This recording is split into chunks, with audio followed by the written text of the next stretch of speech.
دوستوں، پچھلے کئی دنوں سے میں چینل سے غیر حاضر ہوں، کچھ مصروفیت کی بنا پر۔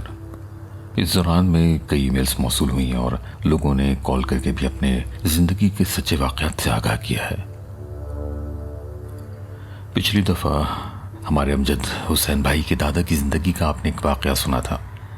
اسی طرح کے کئی واقعات ان کی زندگی میں پیش آتے رہے۔ انہی کی زندگی کا ایک اور واقعہ امجد بھائی کچھ اس طرح سے سناتے ہیں۔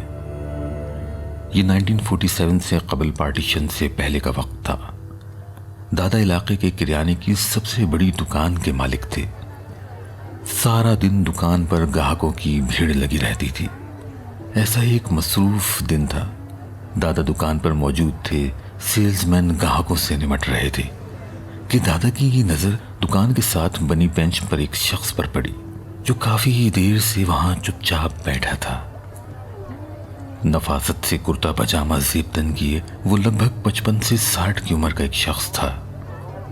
صورت سے دیکھا بھالا معلوم نہیں ہو رہا تھا، اس لیے زیادہ گمان اس بات کا تھا کہ یہ کوئی مسافر ہے۔ جب دکان پر گاہکوں کی بھیڑ کچھ کم ہوئی اور دادا نے ان بزرگ کو بدستور وہیں بیٹھے پایا تو ان کو مخاطب کر کے ان سے پوچھا کہ ان کی کس طرح سے مدد کی جا سکتی ہے۔ آیا کہ وہ دکان سے کچھ خریدنا چاہتے ہیں یا کسی اور طرح کی مدد مطلوب ہے؟ دادا کے جواب میں کچھ دیر تو وہ بزرگ ان کو تکتے رہے، پھر گویا ہوئے۔ انہوں نے اپنا تعارف سید علی کے نام سے کروایا اور تفصیل یوں بتائی کہ میں آپ کے شہر میں ایک مسافر ہوں اور آپ کی دکان پر کسی سامان کی طلب سے حاضر نہیں ہوا ہوں، بلکہ مدعا کچھ یوں ہے کہ میری معلومات کے مطابق آپ اس علاقے کے کافی بااثر شخص ہیں اور جامع مسجد کے متولی بھی ہیں، تو آپ سے یہ درخواست ہے کہ آپ مناسب سمجھیں تو مسجد میں امام و مؤذن یا مدرسے میں استاد مقرر کر دیں، تو بدلے میں مجھے معاوضے کے طور پر صرف 2 وقت کا کھانا اور سر چھپانے کو جگہ کی خواہش ہے۔ اب اتفاق کی بات یہ ہوئی کہ اس وقت واقعی میں مسجد میں باقاعدہ کوئی امام نہیں تھا، یعنی ایک منظم امام کی ضرورت تھی، اور مدرسہ بھی کسی باقاعدہ مدرس کی زیر نگرانی نہیں تھا۔ دادا نے ان سے کچھ سوالات کیے اور ان کو وہ موزوں شخص معلوم ہوئے، تو ان کو تاکید کی کہ آپ فجر سے امامت اور مدرس کے فرائض سنبھال لیجیے۔ رہائش کے لیے آپ ہمارے سامنے والے گھر میں سکونت اختیار کر سکتے ہیں اور کھانے کا انتظام بھی ہمارے گھر سے ہی ہوا کرے گا۔ ابھی وہ دادا کا شکریہ ادا کر کے رخصت ہی ہوئے تھے کہ دادا نے ان سے کہا، ہماری ایک درخواست ہے۔ ہمارا ایک لڑکا صدیق عربی میں کافی کمزور ہے، اگر آپ اس پر ذرا خاص توجہ دیں اور اس کو قرآن مکمل کروا دیں تو ہم آپ کے بہت ممنون ہوں گے۔ دادا نے سید صاحب کو جس گھر میں رہائش کی پیشکش کی تھی وہ مٹی کا بنا ہوا تھا، چھوٹا سا گھر تھا جس میں 1-2 کمرے تھے اور عرصے سے خالی پڑا تھا۔ سید صاحب نے اسی گھر میں اپنی سکونت اختیار کر لی اور امامت اور درس و تدریس کا سلسلہ بھی بخوبی شروع ہو گیا۔ ان کی رہائش چونکہ گھر سے بالکل سامنے تھی تو ہمارے والد صاحب مدرسے کے اوقات کے علاوہ بھی ان کے پاس اکثر کبھی چائے کھانا پہنچانے یا کبھی کسی اور غرض سے دن میں کئی بار آتے جاتے تھے۔ سید صاحب بھی ان کو بہت لاڈ کرتے تھے اور اکثر سبق آموز کہانیاں سنایا کرتے تھے۔ قریباً سال کے اندر والد صاحب نے نصف قرآن مکمل کر لیا۔ ہمارے دادا سید صاحب سے بہت خوش تھے۔ دن یوں ہی گزر رہے تھے کہ ایک دن کچھ یوں ہوا کہ ایک دوسرے مذہب کے مبلغ ہمارے علاقے میں اپنی جماعت کے ساتھ گزر رہے تھے۔ قافلے میں ایک مذہبی سنت بھی تھا جو جسم پر فقط ایک کپڑا لپیٹے رہتا تھا اور طرح طرح کے عجوبے دکھانے میں بھی مشہور تھا۔ اس جماعت نے علاقے کے اسکول میں کچھ دن قیام کیا اور اس دوران تمام طرف یہ خبر پھیل گئی کہ وہاں سنت کچھ کرشمہ دکھائیں گے۔ خبر کا پھیلنا تھا کہ سینکڑوں لوگ کرشمہ دیکھنے جمع ہونے لگے۔ سنت اپنے جاہ و جلال میں سب کے بیچ بیٹھا تھا۔ اس کے سامنے کوئی سال بھر کی ایک بکری لائی گئی۔ اس نے پلک جھپکتے ایک درانتی نما ہتھیار اٹھایا اور بکری کا سر تن سے جدا کر دیا۔ بکری کا سر ایک طرف اور دھڑ ایک طرف جدا ہو گئے۔ اب سنت آگے بڑھا اور اس نے بکری کا سر اٹھا کر سب کو دکھایا اور اس کے دھڑ سے جوڑ کر رکھ دیا۔ ہاتھوں میں پیلی سرسوں بھری اور آنکھیں بند کی منہ ہی منہ میں کچھ بڑبڑانے لگا۔ منتر پڑھتے ہوئے وہ ایک دم رکا اور سرسوں بکری کے اوپر پھینک دی۔ اسی اثنا میں بکری نے ایک دم اپنی آنکھیں کھول لی اور منمنانے لگی۔ سارا مجمع دم بخود کھڑا تھا۔ سنت اب سکون سے جا بیٹھا اور اس کے حواری حیرت کی تصویر بنے تماش بینوں کو سنت کے مختلف کرشموں کی کہانیاں سنانے اور اپنے مذہب کا پرچار کرنے لگ گئے۔ ساتھ ہی یہ اعلان بھی کر دیا گیا کہ اگر کسی اور مذہب کے کوئی گرو ہماری طرح ایسا معجزہ دکھا سکے تو ہم اس کے بھکت ہو جائیں گے۔ قابل غور بات یہ تھی کہ وہ بکری سرسوں پڑنے سے واپس زندہ ہو کر کھڑی نہیں ہوئی، بلکہ اس نے کچھ لمحوں کے لیے آنکھیں کھولیں، آنکھیں کھول کر منمنائی اور واپس بے جان ہو گئی۔ ہمارے والد صاحب بھی اسی ہجوم میں موجود تھے۔ ان پر بھی اس کرشمے نے بہت اثر کیا۔ شام کو جب وہ سید صاحب کے پاس کسی کام کی غرض سے گئے تو ورطہ حیرت میں پورا قصہ ان کو بیان کر دیا۔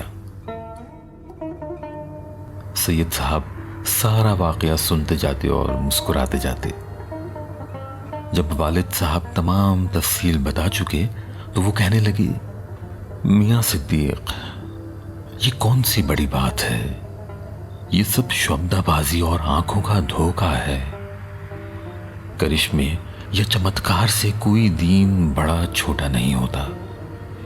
اور ساتھ ہی تاکید کی کہ ان چیزوں پر زیادہ دھیان نہیں دو، بس جو دیکھ لیا اب بھول جاؤ۔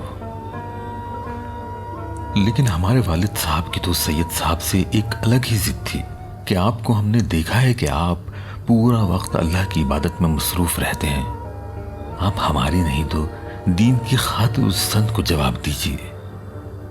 بالآخر سید صاحب نے ان کی ضد کے آگے ہار مان لی اور اسکول کے ماسٹر صاحب کو کہلوا بھیجا کہ وہ سنت کے مقابلے کی پیشکش قبول کرتے ہیں۔ آخرکار دن کے 10 بجے کا وقت مقابلے کے لیے طے پایا۔ خبر جنگل میں آگ کی طرح پورے علاقے میں پھیل گئی اور لوگ جوق در جوق جمع ہونا شروع ہو گئے۔ سما کچھ ایسا بند گیا کہ اسکول کے ہیڈ ماسٹر اور دیگر اساتذہ کرسیوں پر برجمان تھے۔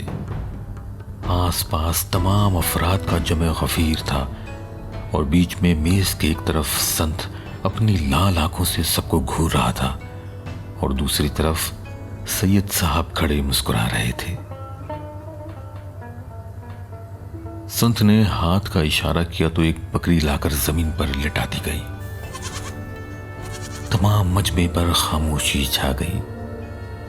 اس نے پھر پہلے کی طرح درانتی سے بکری کا سر تن سے جدا کر دیا اور سرسوں پر کچھ منتر پڑھ کر جیسے ہی اس کے کٹے ہوئے سر پر پھینکا، کچھ لمحوں کے لیے بکری کی آنکھیں کھلی، وہ منمنائی اور پھر بے جان ہو گئی۔ اب سنت نے سید صاحب کو داد طلب نظروں سے دیکھا کہ شاید وہ ہار مان کر پیچھے ہٹ گئے ہوں گے۔ سید صاحب نے مسکرا کر سنت کو دیکھا اور پھر مجمع سے گویا ہوئے، ایک بات آپ لوگوں کو سمجھ لینی چاہیے، کوئی بھی مذہب کسی کرشمے یا معجزے کا محتاج نہیں ہے۔ مذہب آپ کو زندگی گزارنے کے طور طریقے سکھاتا ہے اور تمام مذاہب کا راستہ ایک خدا کی طرف ہی جاتا ہے۔ اس لیے ایک دوسرے پر فوقیت حاصل کرنے کے بجائے ایک دوسرے کے ساتھ حسن سلوک سے پیش آئیے۔ کسی بھی مذہب دھرم کو اس کے ماننے والوں سے مت پرکھو۔ ماننے والے راستے سے بھٹک سکتے ہیں لیکن مذہب یا دھرم غلط نہیں ہوتا۔ اور جو کچھ میں آج کروں گا وہ صرف اپنے سنت بھائی کو سمجھانے کی کوشش ہوگی۔ یہ کہہ کر انہوں نے آسمان کی طرف نگاہ ڈالی اور منہ ہی منہ میں کچھ پڑھتے ہوئے اپنے سامنے رکھی میز پر اپنا